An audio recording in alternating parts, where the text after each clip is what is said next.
but there's lots of great operators out there that are Yes. trying to bring it all together and be able to understand the consumer is the most important piece of the puzzle. It's not about us and it's not about the dealership, but at the end of the day, it's about the consumer. Because if you don't take care of the consumer is definitely not going to take care of you. Welcome to the Strategy with Jason podcast. Tune in for everything you need to know to stay in the know regarding the automotive industry. Here's your host, Jason Harris. Hey, what's going on, Podcast Nation? It is Jason Harris here, and thank you for joining me on another episode of Strategy with Jason. Today I have a very special guest.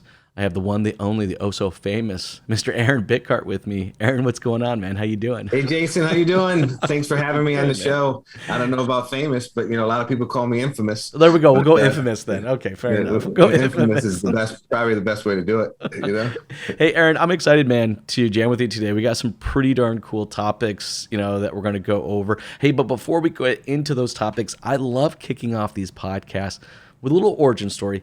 Because I'm always fascinated how people wind up in this island of misfit toys that I call the automotive industry. So, Aaron, how did you fall into the automotive industry? Yeah, well, it goes back a long history with my family. My father worked for Ford Motor Company, and so I would just say he probably introduced me to the business. Mm-hmm. Every few weeks, back then they gave everybody a company car, and I got infatuated with the auto industry. But reality is, I went to college, and didn't do too well. So when I got out of college, I had to start making some money, and I got in the car business, and that was in 1990. So I started selling cars, and here we are. Fast forward to 2022, working with OfferLogix and running OfferLogix and monetizing that. That's awesome, man. You have been in the business. You've seen some serious ups and some serious downs. You've seen a couple recessions, actually, I think, with the amount of time you've been. I've seen one. Yeah. Would you have ever imagined we'd be in a position like we are right now within the industry? I mean, I never thought. I mean, it's just I'm having conversations I would have never thought I would have had, around inventory shortages and, not enough staffing. I just got off a phone call this morning with a gentleman that's got more cars to deliver than he does people to actually deliver the bloody things. For sure. No, it's crazy. I mean, if you think about it, dealers, the chip shortage is definitely hurting us, the magnesium shortage, everything happening. But, I don't know if dealers ever want to go back to where it was, where they have a ton of cars on the lot paying floor plan and not making as much gross profit on new as well as used cars. But I think there's going to be a happy medium somewhere in there over the next 8 to 10 months. But reality is, dealers are making a massive amount of profit in the front end of the business. Yes. And they have, like you just said, ordered vehicles sitting there. And like I was talking to a friend of mine a few weeks ago, and he goes, "Hey, Aaron, we're backed up until November." So, reality, but we're backed up until November for to Toyotas, and we can deliver every unit that we bring in. So we're not really worried. But I said, well, let me ask you a question. And he goes, "How do you hire new staff members?" You're right. Like you just brought up. I mean, reality is, they're new. They don't have a book of business. I mean, customers come in and, and how do they make commission? You can't say, "Oh, I'm going to order you a vehicle today," and then pay them, 5-6 months from now when the vehicle comes in or never comes in. So that reality is there too as well. It is just a crazy time to be in the industry. But, I find, I'm thinking back to the recession in 2008. Like cash for clunkers. Yeah, cash for clunkers, right? There are things that come out of these very interesting times that seems to kind of propel or push forward the industry in some way or fashion, right? I'm thinking during the lockdowns and during COVID, right? It was digital retailing, and is that the end all be all for the industry? No, I don't believe it is, right? But it was crazy and very cool to see how fast our industry was able to change, which is we're typically not an industry that changes very quickly, right? No, very slow. but I always say it's all for that customer experience. I always say we're 5 years behind the airlines. Yes. If you think about United, I was going to say US Air, but American Airlines, Delta, whatever they're doing now, the auto industry is catching up to. Yes. And I would say we're always about 3 to 5 years behind the airlines. You know, I love the fact that you actually kind of bring up the airlines because, you know, if I think of, you know, the online customer experience, right? I probably do compare a lot of my purchases to the online customer experience I have within the airlines. I mean, I've gotten to the point now where I would rather not even interact with someone from the airlines. I'd rather just do it online because it's so frictionless. It's so easy. Like, And transparent. it's transparent. You know, it's like I ask a question within their chat, and normally I hate hitting on chats because I feel like no one's ever going to have an answer, and it's like, just do this and this. I was like, you had an answer? I had a question, you had an answer? Exactly. Like but I think that's, you know, what our industry is now pushing towards now is just this better online experience. We've had this snowball effect, this snowball that's just kind of grown to better the online experience. I'd love to kind of get your take on how you think that online experience has transitioned in the last couple months, or like the last couple years, and how do you think it's going to continue to move forward over the next few years? Yeah, great question. Well, first of all, the online experience has all started with Amazon, as we all know. But the airlines and Amazon and, you know, Walmart and, you know, Target and all these different companies are all doing great online experiences for all of us. And also all our local banks. I mean, if you think about Wells Fargo or where you live, is, you know, TD and stuff. What'd you say? Well, I was agreeing with you. Yeah, TD, the banks have really agreeing with me. embraced online. I didn't know what you were saying. So you know, TD and RBC and stuff up in Canada. I mean, you think about the experiences that they're all giving us today. I mean, today you can log on to any website, any app, and be able to almost get what you possibly need, and what you just talked about through chat and all the AI. I mean, AI is definitely a big piece of the puzzle that we're going to be seeing in automotive. But let me talk to you about digital retailing that you asked me the question on. I think digital retailing has a lot to improve. You know, I think one of the things that digital retailing has is it's not 100% frictionless, and it's not 100% transparent. I think in the auto industry, depending on the digital retailing platform you have, some are great and some are not so great. But reality is they need to make sure that they offer a transparent and frictionless payment, because everything starts with the VIN number. And without the VIN number being 100% accurate on the website, and without the lease or finance payment and having all the right rebates and subvented rates and all the conditional stackable rebates, everything coming through multiple lenders and captives, and be able to offer alternatives through a digital retailing platform. I think the digital retailing platform needs some improvement. And this is what we have done here at OfferLogix, is that we just partnered with Equifax to now offer, we call it penny perfect payments, which we still call it penny perfect payments, and they are alive and well, but now we call it credit perfect payments. So now we're able to take the FICO scores in the US as well as in Canada and be able to give the exact transactional payment for that particular consumer, and take the waterfall effect all the way down to buying accessories, you know, buying from acquisition fees, loan to values, money caps, whatever it is. So now the consumer, just like going on to Amazon, when they finally get to that checkout stage, they can now that digital retailing solution can now offer that consumer a complete transactional payment, and they can walk in and now have that online experience now be in showroom experience, completely mirrored with each other. So that way there is no friction at the dealership whatsoever. Because what you're seeing now going on is some of these digital retailing platforms, a customer then comes into the showroom and it's not mirrored. Like, oh, what VIN number were you on? What stock number? Oh yeah, no, that payment was wrong, whatever it is. And they don't have everything completely mirrored online to in-store, from F&I products to accessories to gap insurance or whatever it is. And now you're going to see it completely come all the way through. And I think that's what's needed, right? Like that's what's needed here. When I think about that, and I wanted you to continue to finish your thought, but I just wanted to kind of jump in there real quick because, you know, there's a lot of people out there saying, well, not all customers want to do it that way. See, and I actually kind of disagree. It's the reason they don't want to do it that way because for over 10 years, you had the OEM website saying one thing, and then the dealership website saying something entirely different. So for 10 years, a decade, all right, there has been just this the lack of transparency or even lack of trust, because you had the manufacturer literally saying one thing, you had a dealer saying an entirely different thing. No wonder people didn't want to transact that way. I think as we evolve and people get to the point where they can trust penny perfect or finance perfect. I love, by the way, you say that, boy. Credit perfect payments. Penny perfect payments and credit perfect payments. See, I love that. I love that because my trust level goes up. So I just want to jump there, but go ahead and continue with your thought. So let me walk you through that. So I think what you're going to see, I mean, you asked me the question, so what are you going to see, right? Yep. I actually think that you're going to see more OEMs endorsing some digital retailing platforms. Yes. And you're going to start, and I'm just going to use this as an example.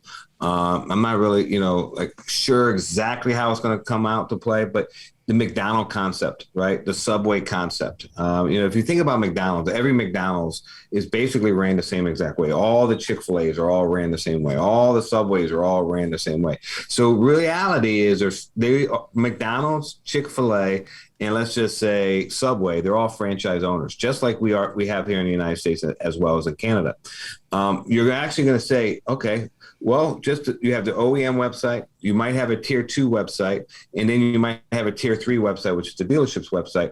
Everything there needs to mirror each other. So 100%. No matter what they go to, everything is completely consistent and it's completely, transparent for that particular consumer, where they're able to walk into that dealership and be able to buy a car. Now, the dealership's going to have, I think, a dealer choice where they can choose which digital retailing platform they want to get on.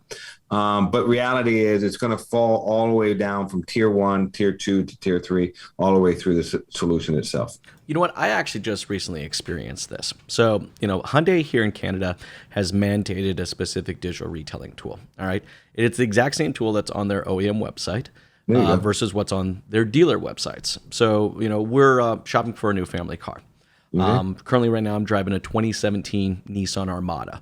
Which, if you've ever driven an Armada, you pretty much know where all the gas stations in town are. Sure. I don't know that one, but it's a brick on wheels. That's pretty much what it is, right? So we're like, okay. So me and my wife are talking. We need something a little more fuel efficient. And I said, yeah, sure. Look, here are especially in Canada, because what's it? Dude, we're like right 650, 660 a gallon. It's $2 it's $2 a liter right now. Yeah. So I'm doing the kind of the calculation for you. I think it's $8 a gallon. Well, and then if you convert it back to USD, we're right around. Yeah, exactly. We pay about $8 Canadian a gallon, and so which comes out to about $6.60 a gallon currently right now. So I was like, okay, we need something a little more fuel efficient. And she's like, but we still want 3 rows and we don't want a minivan. We need an SUV. And I said, okay, well, here are the 3 or 4 SUVs I would recommend. You tell me which one you like and we'll take it from there, right?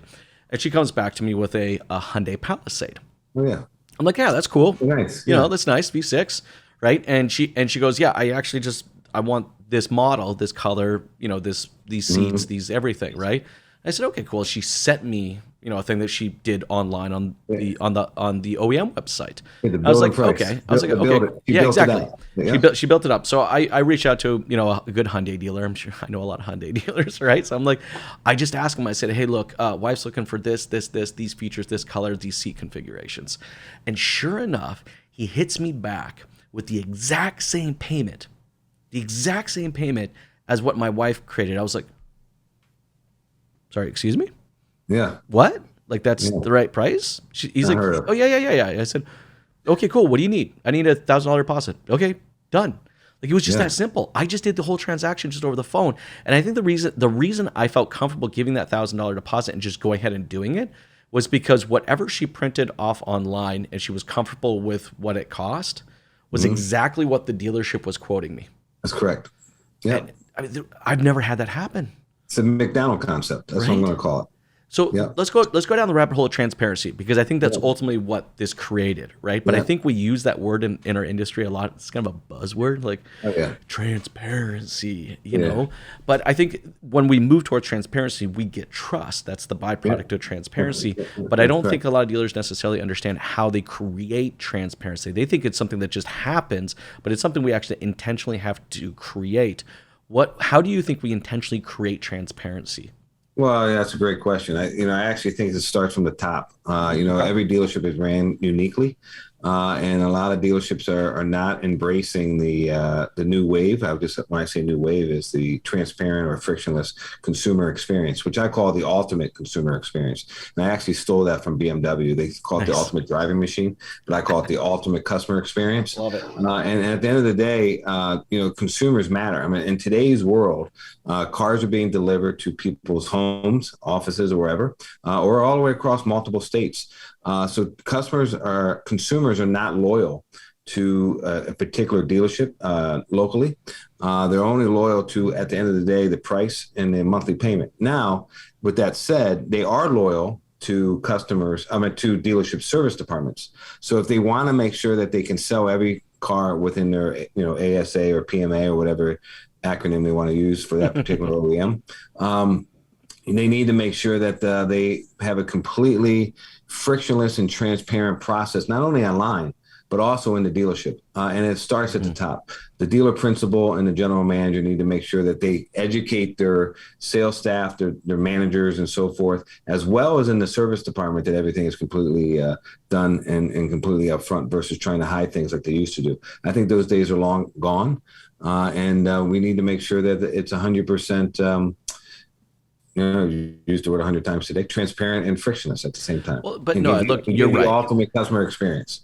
Look, I have a tendency of finding that not everybody within our industry, because I think there's some very progressive dealerships out there that have embraced that transparency is more of a cultural thing than anything. You have to get it all the way down to your culture, where it's like someone has a question, you have an answer, and you give a direct answer, not a runaround answer. But to your point, you're 100% right. It's got to start from the top down, right? Like this.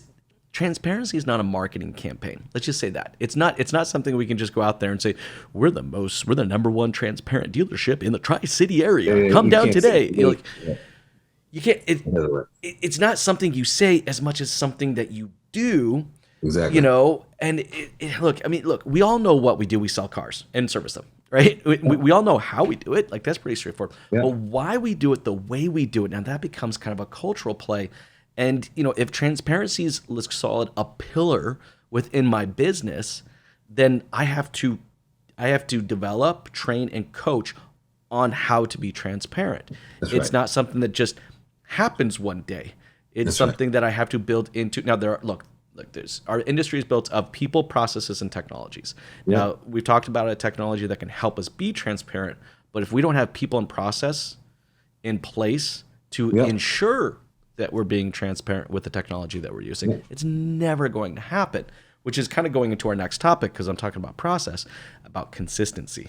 All right, look, it's great when we step up to the plate and we hit a home run, right? It's a wonderful, wonderful thing, and we all know what a home run deal feels like, right? Like, everything falls into place, and this is beautiful. But consistency, how do we do it? What are your thoughts? Yeah, well, consistency, it all depends on the dealership, number one. First of all, I think, moving forward, with all these different, so one thing, let me step back a second. So one thing I offer Logix is we're in a very unique position, and we're very Switzerland. So we see a lot of solutions out there across the United States as well as in Canada.